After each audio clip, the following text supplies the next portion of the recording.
एक दिन एक थाने में बहुत अधिक भीड़ हो रही होती है।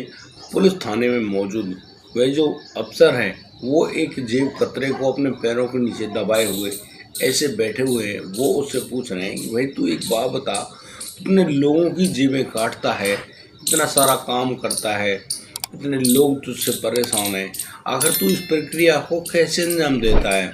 यहाँ पर वो है जो जेब कतरा है, वह कहता है नहीं साहब, वह कुछ नहीं करता, उसने कोई काम नहीं किया है, उसको बख्श दो, उसने कोई भी काम नहीं किया है। इस प्रकार की दलीलें तो दे रहा है, लेकिन जो पुलिस इंस्पेक्टर है उससे फिर दबाव डालकर पूछता है कि बेटा ये बात तो तुझे बतानी होगी कि तू कैसे कैसे लोगों की जेब काटता है।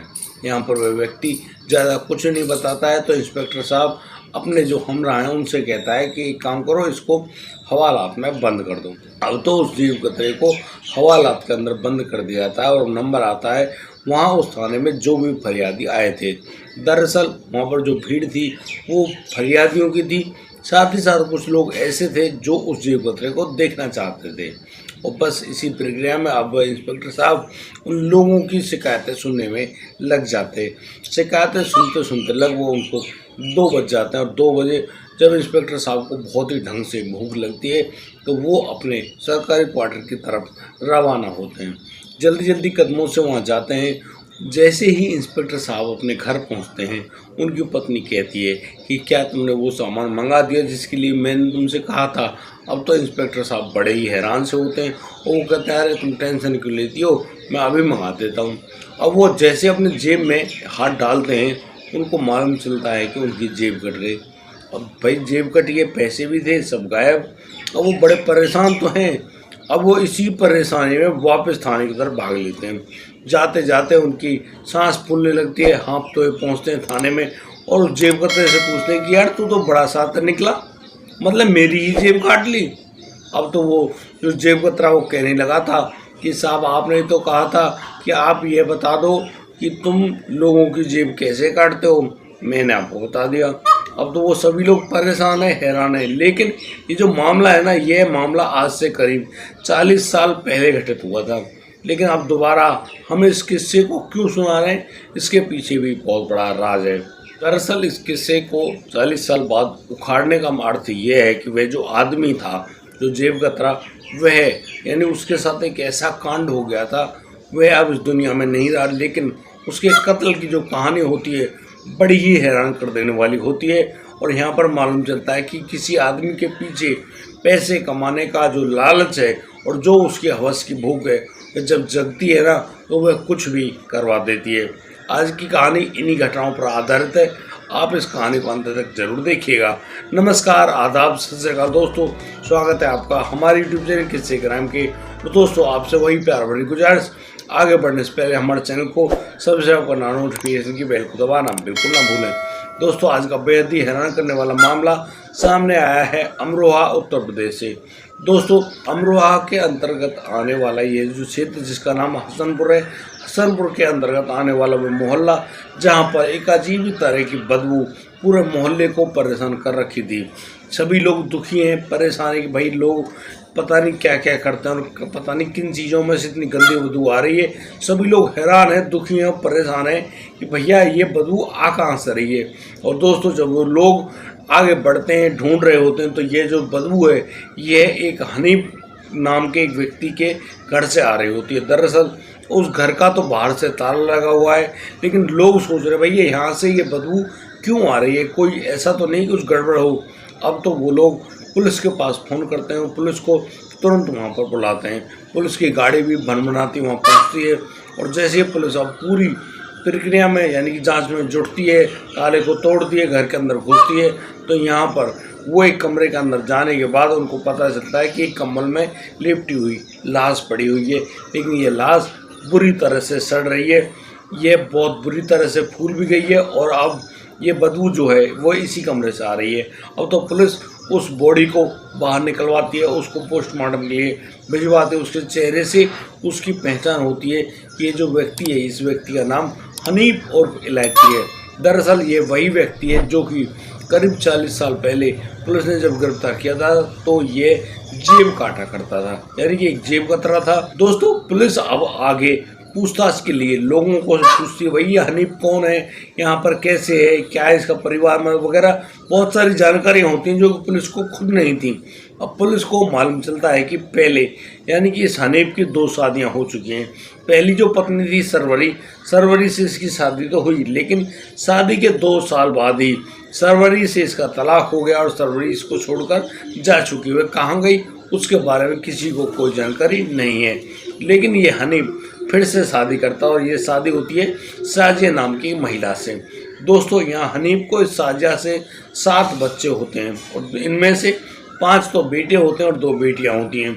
हनीफ अपनी दोनों बेटियों की शादी करा चुका है, लेकिन उसके जो 5 बच्चे हैं, बेटे हैं, उनकी शादी नहीं हुई है और वह उसकी पत्नी से कुछ ऐसी अनबन कर बैठता है कि उसकी जो पत्नी साजिया है उसको छोड़कर यानी कि वहाँ से जा चुकी है। अब साजिया कौन? साजिया वहीं नज़दीकी गांव चांदपुर की रहने वाली थी और वह इस समय अपने मायके में गई हुई है। दोस्तों, लोगों ने यह भी बताया कि अक्सर हनीफ यही कहा करता कि उसको यानी कि अपनी पत्नी साजिया से खतरा है और कहीं ऐसा ना हो वह उसका सब कुछ ना छीन ले जाए। इसीलिए उस हनीफ ने अपने जो मकान का सौदा किया था वह 16 लाख रुपए में पहले ही कर चुका था। लेकिन अब पुलिस जब इन पूरी बातों को सुनती है ना, पुलिस को प्राइम सस्पेक्ट यही लगता है कि हाँ, हो सकता है इसकी इस हत्या में उस साजिया का हाथ हो। अब तो पुलिस साजिया के पास पहुंचती है और जब उससे बातचीत की जाती है तो यहाँ पर साजिया किसी भी मामले में अपनी जो संलिप्तता है उसके लिए मना कर देती है और कहती है कि भाई उसका उससे कोई लेना देना ही नहीं है। वह तो उसको ऐसे भूल चुकी है जैसे कि दूध में गिरी हुई मक्खी को निकाल कर फेंक दिया जाता है। यानी उसके पास उसके बारे में क्या होता है क्या नहीं होता उससे कोई लेना देना नहीं है। वह तो अपने 5 बच्चों को पालने में लगी हुई है। लेकिन उस 70 साल के व्यक्ति की हत्या यानी पुलिस के लिए एक गुत्थी बन गई। अब पुलिस जब उसके घर का और बारीकी से निरीक्षण करती है तो यहाँ पर मिलता है उस आदमी का फ़ोन। वह फ़ोन जो हनीफ का फ़ोन था वह स्विच ऑफ पड़ा हुआ था और वह फ़ोन यानी कि जो दीवार पर टंगी हुई एक पॉलीथीन है उस पॉलीथीन में से बरामद होता है। अब तो पुलिस जैसे ही उस फ़ोन को निकालती है वहाँ उसके जो फ़ोन में जो डायल नंबर्स हैं उनकी जांच निकालती है, जो आए नंबर है उनकी जांच निकालती है, उनकी कॉल डिटेल रिपोर्ट भी निकालती है, सीडीआर रिपोर्ट, सब कुछ निकालने के बाद अब पुलिस के पास करीब 15 नंबर ऐसे आ जाते हैं जिनमें कोई ना कोई तो भाई इसकी जो हत्यारा है उससे जुड़ा होगा। यहाँ पर अब पुलिस हर नंबर के बारे में पूरी जानकारी जुटाती है, लेकिन पुलिस के पास एक नंबर खास आता है, वह नंबर होता है शमशेर का। अब दोस्तों, उस शमशेर के बारे में जब जानकारी की जाती है तो पता चलता है कि जो शमशेर है काफ़ी गरीब आदमी है और यहीं आसपास का रहने वाला है। लेकिन वह जो शमशेर है अभी हाल फिलहाल में अपनी पत्नी सहित वहाँ से जा चुका है और अब वह कहाँ गया है किसी को उसके बारे में कोई भी जानकारी नहीं है। अब तो पुलिस के दिमाग में यही बात आ गई, भाई हो सकता है ये जो आदमी है शमशेर, ये शमशेर ही इस पूरी प्रक्रिया में प्राइम सस्पेक्ट बना हुआ है। दोस्तों, यहाँ जब पुलिस आसपास के इलाके में पूछताछ करती है तो मालूम चलता है कि जो हनीफ उर्फ इलायची है ये अक्सर लोगों को ब्याज पर रुपये दिया करता था। दरअसल यह एक ई रिक्शा चलाता है और उससे जो भी पैसे कमाता है उन पैसों को इकट्ठा करता रहता है और अक्सर ये लोगों को ब्याज पर रुपये दिया करता है। लेकिन इसका जो ब्याज है ना, वो ब्याज कुछ अलग ही किस्म का होता है। ये ब्याज पे रुपये तो देता है लेकिन रोजाना की किस्त बांध देता है और यह जो किस्त है ना रोजाना की, ये इसका ब्याज होता है, ना कि मूल रकम। मूल रकम तो उसको देनी है वो बाद में, लेकिन पहले उसको रोजाना का ब्याज चुकाना है। और तो पुलिस को जानकारी मिलती है कि जो शमशेर है, शमशेर का फ़ोन पड़ोसी गांव में ऑन हुआ है। अब तो पुलिस वहां पर पहुंचती है और उसी जगह पर छापेमारी करने के दौरान उस शमशेर को उसकी पत्नी साजिमा के साथ पकड़ कर लाती है और उसको जब पुलिस थाने लाया जाता है, उससे जब पूछताछ की जाती है तो ये शमशेर अपने द्वारा किए गए सारे गुनाह को कबूल कर लेता है और कहता है कि हाँ। अब जो पुलिस है शमशेर से पूछ रही भाई आपने इस पूरे प्रक्रिया का अंजाम तो दिया, लेकिन क्यों दिया इसके बारे में बताइए। अब यहाँ पर वह शमशेर यानी कि एक ऐसी कहानी बताने लगता है जिसको जानकर आप लोग भी दंग रह जाएंगे। एक दिन शमशेर हनीफ के पास आता है और उससे कहता है कि उसको 20,000 रुपयों की ज़रूरत है। अब यहाँ पर हनीफ कहता है कि पैसे तो मिल जाएंगे, लेकिन तुम उन पैसों के एवज में क्या चीज़ गिरवी रखना चाहते हो।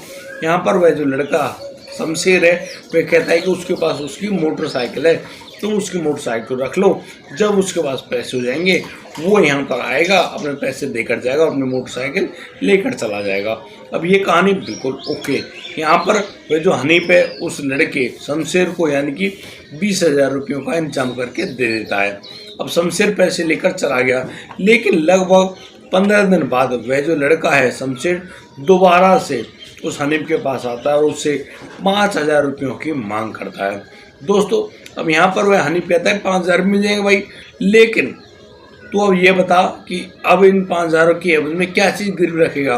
वह कहता है कि उसके घर की बैटरी है, उस बैटरी को आप रख लो गिरवी, जब वो पूरे पैसे चुका कर जाएगा तब आप इस बैटरी को और उस मोटरसाइकिल दोनों को लेकर चला जाएगा, उसका बहुत जल्दी काम बनने वाला है। इस बात को सुनकर वह जो हनीफ है उसको 5,000 रुपये भी दे देता है। लेकिन उस दिन जब वह बैटरी लेकर आया था, शमशेर के साथ उसकी पत्नी साजमा होती है। साजमा जो कि दिखने में काफ़ी सुंदर है और कहीं ना कहीं उस हनीफ की निगाहों में वह महिला आ जाती है। तो हनीफ शमशेर से कहता है कि देख यार तू परेशान क्यों होता है, एक काम कर, रोजाना के पैसे चुकाना बंद कर दे, मैं तेरी मोटरसाइकिल भी और ये बैटरी भी तुझे वापस दे दूंगा। एक काम कर, तू 1 महीने के लिए अपनी पत्नी को उसके पास छोड़ जा। अब जैसे ही इस बात को सुनता है शमशेर, उसका जो गुस्सा है ना, उसका गुस्सा साथ में आसमान में पहुंच जाता है और वह कहता है कि हनीफ आपको शर्म नहीं आती? अरे ये आपकी बेटी जैसी उम्र की लड़की है, आप इसको अपने पास रखना चाहते हो? तुम्हारी 2 शादियां हो गई, तुम तीसरी शादी करना चाहते हो? तुमको शर्म आनी चाहिए, तुम्हें इस प्रकार की बातें करना शोभा नहीं देती हैं।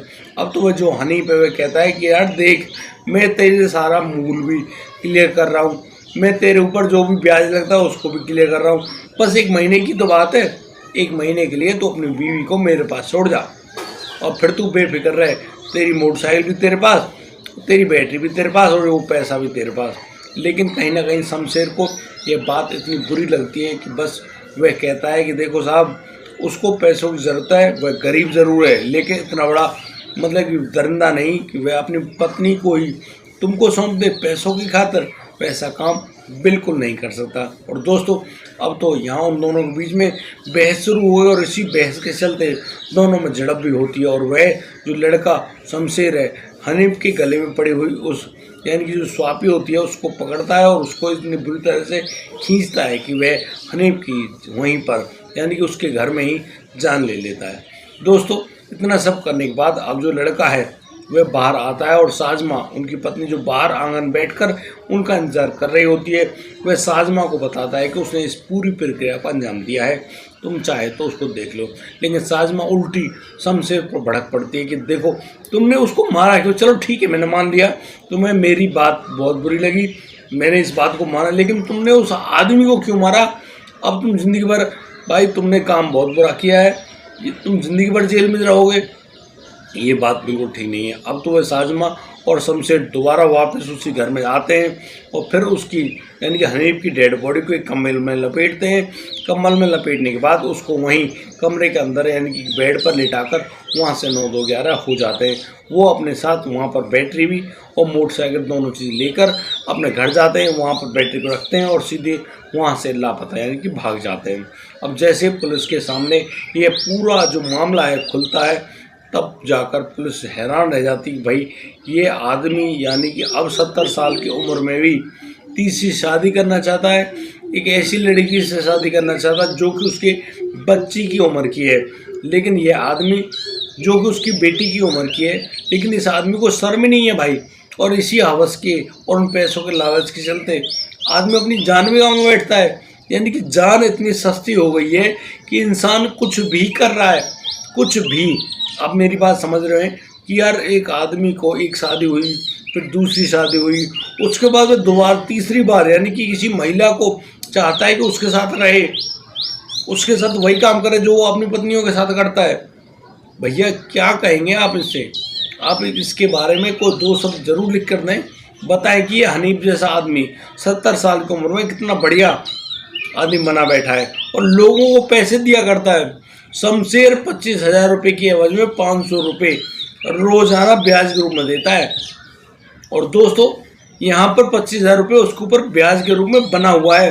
25,000 रुपये उसके ऊपर मूल के रूप में बना हुआ है, वो तो उसको अलग से दे रहा होगा, लेकिन 500 रुपये हर महीने ब्याज के रूप में उसको चुकाने होंगे। और दोस्तों इसी ब्याज से छुटकारा दिलाना चाहता था वह शमशेर को कि भैया तू 1 महीने के लिए अपनी पत्नी को उसको सौंप दे, बस तेरा जो मूल ब्याज जो कुछ है सब कुछ साफ हो जाएगा। लेकिन यहाँ पर भैया ऐसा है, गरीब आदमी भले ही हो लेकिन वह अपनी इज्जत को दांव पर कैसे रख देगा यार। दोस्तों इस बात को कभी किसी से पूछना मत, ये बहुत गलत बात होती है। किसी की इज्जत के ऊपर आप ऐसे उंगली कैसे उठा दोगे भाई, ये निहायत ही गलत है। और दोस्तों इस पूरे घटनाक्रम को सुनाने को उद्देश्य किसी को परेशान करना नहीं है, किसी का दिल दुखाना नहीं है, लेकिन जिस प्रकार से ये घटनाक्रम सामने आते हैं उनसे कहीं ना कहीं हमको सबक भी और सीख भी दोनों चीज़ लेनी चाहिए कि इंसान यदि इस पैसे और हवस के लालच में यदि फंसता है ना, तो फिर तो भैया वो कुछ ऐसे अनैतिक कार्य कर बैठता है, अवैध कार्य कर बैठता है, जिनका यानी ना तो इस समाज में रहने का हक बनता है और ना ही कहीं बाहर जाने का हक बनता है। फिर ऐसे इंसानों की एक ही जगह होती है, वो होती है जेल। या तो वो मौत के घाट उतार दिए जाते हैं या फिर वो जाते हैं जेल के अंदर। दोस्तों कभी भी इस प्रकार के किसी भी काम को अंजाम ना दें, क्योंकि ये वाकई में बहुत ही ज़्यादा खतरनाक है। आज के लिए सिर्फ इतना ही, अब दीजिए मुझे इजाज़त, मिलता हूँ कल, लाता हूँ एक कोरोना का मामला। तब तक के लिए आप बढ़िया रहें, बेहतरीन रहें, अपना और अपने परिवार का बखूबी ख्याल रखते रहें। जय हिंद, जय भारत।